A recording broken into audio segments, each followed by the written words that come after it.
Seja muito bem-vindo, seja muito bem-vinda a este canal Descomplicando a Bíblia.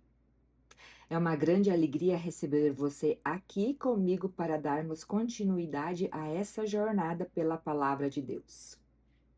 Todos os dias nós lemos um capítulo e no dia seguinte fazemos a explanação desse capítulo, para assim melhor compreendermos o que Deus quer nos revelar pela Sua palavra. Porque até hoje a Bíblia continua transformando vidas. E no capítulo anterior vimos a genealogia de Adão e conhecemos a história de Enoque. Um homem cuja a sua história foi resumida em uma única frase. E andou Enoque com Deus. Hoje nós vamos ver um contraste impressionante. Enquanto um homem escolheu andar com Deus, uma geração inteira escolheu andar longe de Deus. E no meio da corrupção, Deus encontrou um homem que permaneceu fiel. Abra sua Bíblia em Gênesis 6 e me acompanhe na sua versão, ou então simplesmente de onde você estiver e da forma que você puder. Gênesis 6 marca um momento mais decisivo da história da humanidade. Um dos momentos, né? O pecado que foi cometido no jardim do Éden, a desobediência de Adão e Eva, agora já havia se espalhado por toda a terra.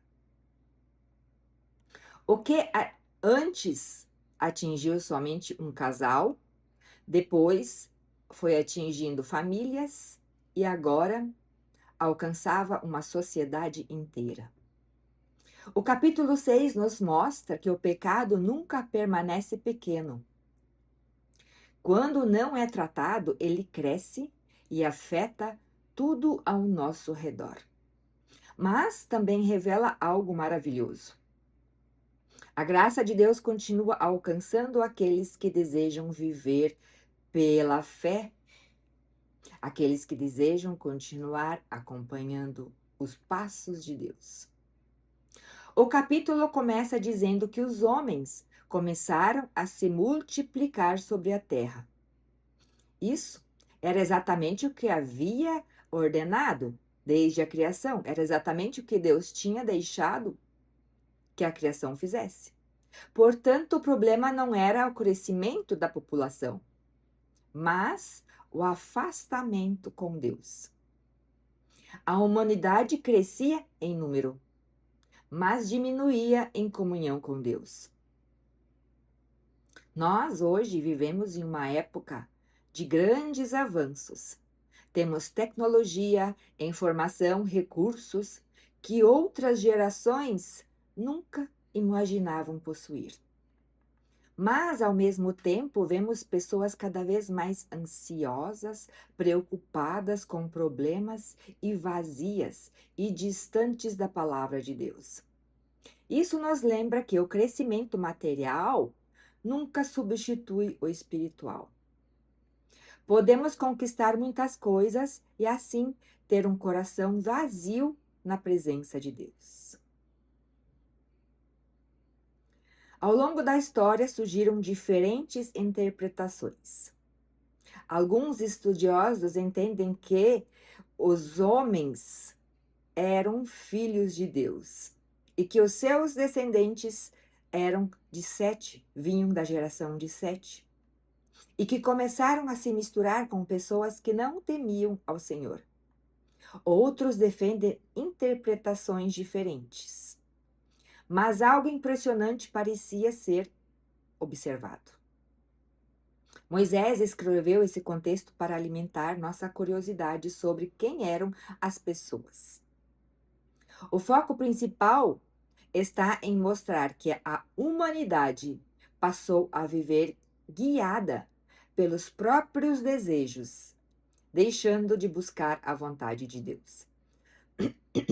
As escolhas deixaram de ser espirituais e passaram a ser apenas humanas.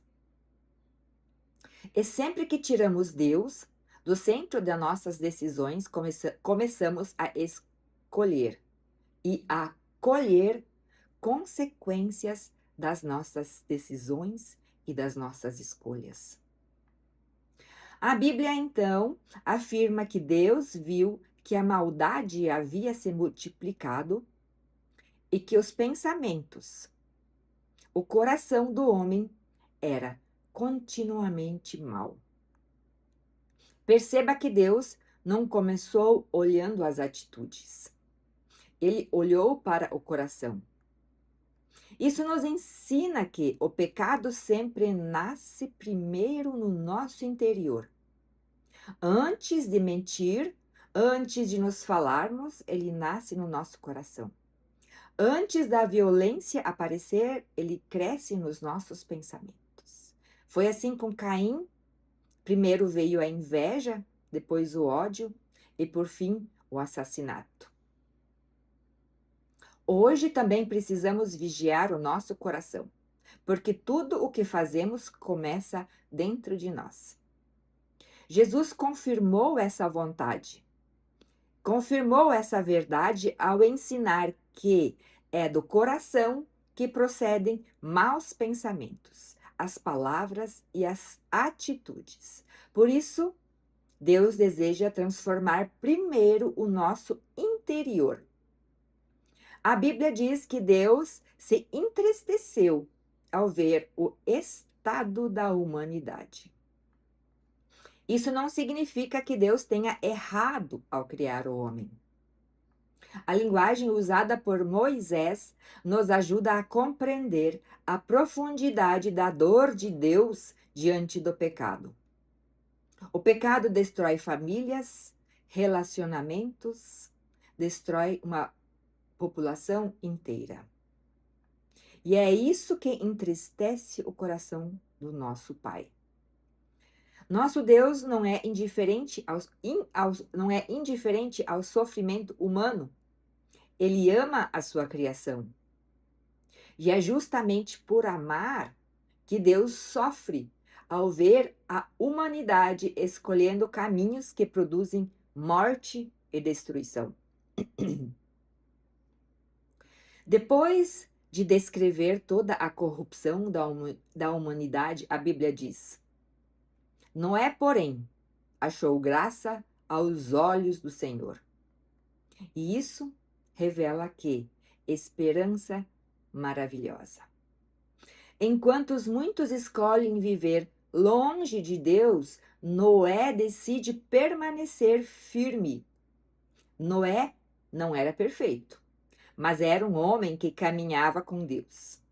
Sua vida nos mostra que é possível permanecermos fiel mesmo quando o mundo inteiro ou ao nosso redor escolhe outro caminho. Vivemos uma sociedade parecida com os dias de Noé. O certo, muitas vezes, é chamado de errado, e o errado é apresentado como certo. Mas Deus continua procurando homens e mulheres que escolhem viver segundo a sua palavra. A pergunta que está neste capítulo é: quando Deus olha para o meu coração, o que ele encontra? Um coração dividido ou um coração disposto a obedecer a Deus? E se você escolhe andar com Deus, escreva aqui nos comentários: eu quero andar com Deus todos os dias. Vá lá e escreva já, agora. Se você escolhe andar com Deus, escreva nos comentários: eu quero andar com Deus todos os dias da minha vida. E se até aqui o que estou falando está fazendo sentido na sua vida, compartilhe este vídeo com alguém que também deseja conhecer mais profundamente a palavra de Deus. Porque a palavra de Deus não foi apenas escrita para ser lida. Ela foi escrita para ser compreendida, vivida, compartilhada e, acima de tudo, para continuar transformando vidas. Noé era um homem justo e íntegro e que andava com Deus. E isso não significa que Noé fosse perfeito. O que diferenciava Noé era a sua decisão de viver em comunhão com Deus. Enquanto a maioria seguia o caminho da violência, da corrupção, Noé decidiu permanecer fiel. Deus não procura pessoas, Deus procura pessoas que desejam obedecê-lo. Então, Deus revela a Noé que a terra havia se enchido de violência. A corrupção havia alcançado todos os lugares. E o pecado faz isso. Destrói famílias, sociedades. Mas, antes de enviar o juízo, Deus apresenta um caminho de salvação. E esse é o coração do nosso Deus. Ele sempre oferece uma oportunidade antes da condenação. Foi assim com Noé e continua sendo assim até hoje, em nossas vidas, através de Jesus Cristo. Então, Deus diz a Noé: faze para ti uma arca. A arca não foi ideia de Noé, foi um projeto de Deus. Noé apenas obedeceu às instruções que recebeu. Da mesma forma, nós não inventamos o caminho da salvação. Nós guiamos e seguimos o caminho que Deus preparou. Deus ordenou que a arca fosse construída de madeira de gofer. Perceba que Deus especificou até o material da construção. Isso mostra que Deus não trabalha de maneira improvisada. Cada detalhe tinha um propósito. Quando Deus dirige um projeto, nada é deixado ao acaso. Depois, Deus manda revestir a arca com betume por dentro e por fora. O betume era usado para impermeabilizar a madeira e impedir que a água entrasse. Sem essa proteção, a arca não resistiria ao dilúvio. Deus não oferece uma salvação incompleta. Quando ele protege por inteiro.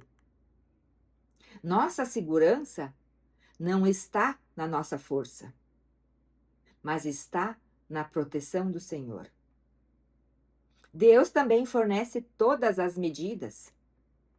A arca deveria ter cerca de 135 metros, uma largura de 22 metros, 13 metros de altura.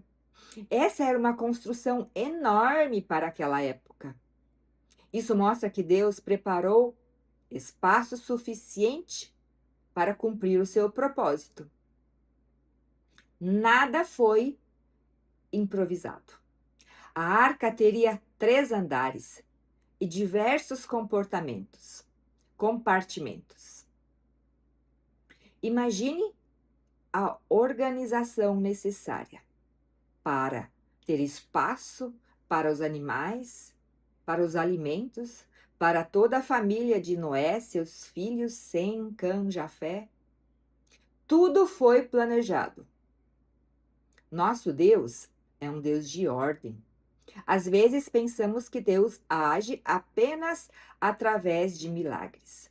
Mas este capítulo nos mostra que Deus também age através da organização, da responsabilidade e do planejamento. A Bíblia menciona uma janela na parte superior da arca. Ele permitiria entrar a luz e a ventilação. Mesmo durante a tempestade, Deus cuida para que houvesse luz dentro da arca. Quando caminhamos com Deus, Talvez enfrentamos dias difíceis, mas Ele sempre deixa entrar a luz da esperança em nossas vidas. Outro detalhe importante é que havia apenas uma porta. Mais tarde, em João 10, 9, Jesus declara: Eu sou a porta. Se alguém entrar por mim, será salvo. Assim como havia uma única entrada para a arca, Cristo é o caminho para a salvação. Deus ordena que Noé leve os animais para dentro da arca. Deus não se preocupa apenas com o ser humano. Ele também cuida de toda a criação que ele fez. Depois, Deus orienta Noé a armazenar alimento suficiente. Percebe? Deus cuida de tudo. Ele salva e ele sustenta. O Senhor sempre supre aquilo que seus filhos precisarão diante da caminhada. O capítulo termina com uma frase simples, poderosa. Assim fez Noé, conforme tudo o que Deus lhe mandou, assim o fez. E isso é um testemunho maravilhoso. Noé não questionou a Deus. Ele não alterou o projeto. Não tentou melhorar o plano de Deus. Ele simplesmente obedeceu. E essa talvez seja uma das maiores lições deste capítulo 6 de Gênesis. A verdadeira fé revela a obediência. Nem sempre nós entendemos o que Deus faz, mas sempre podemos confiar que Deus é soberano, que Deus está cuidando de nós todas as áreas da nossa vida. Gênesis 6 não é apenas a história da construção de uma arca. É a história de um Deus que oferece salvação antes do juízo. A arca aponta para o cuidado de Deus, para a graça e a sua fidelidade. Assim como Noé precisou entrar na arca para ser salvo, Deus nos convida a colocarmos a nossa confiança em Jesus Cristo. Ele é o nosso refúgio. Ele é a nossa esperança. Ele é a nossa salvação.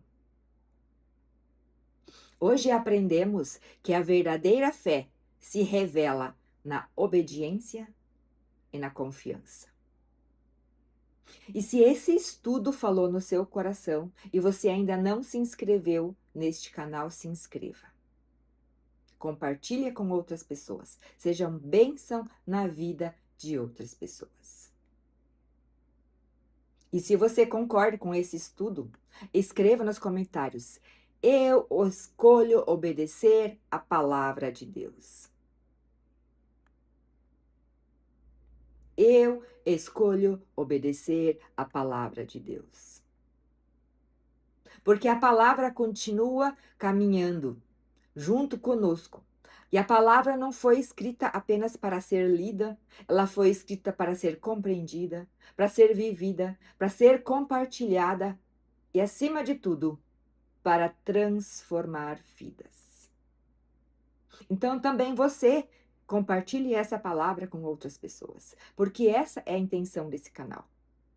Que essa palavra chegue a muitas pessoas que precisam ouvir a palavra de Deus. Para aqueles que precisam de transformação. E para aqueles que muitas vezes gostariam e até têm vontade de ler a Bíblia, mas por algum motivo não o fazem. Talvez não tenham tempo, talvez não compreendam o que está escrito. Mas aqui temos a oportunidade de ler de acompanhar em vídeo, de ouvir e ter uma breve explanação da palavra de Deus.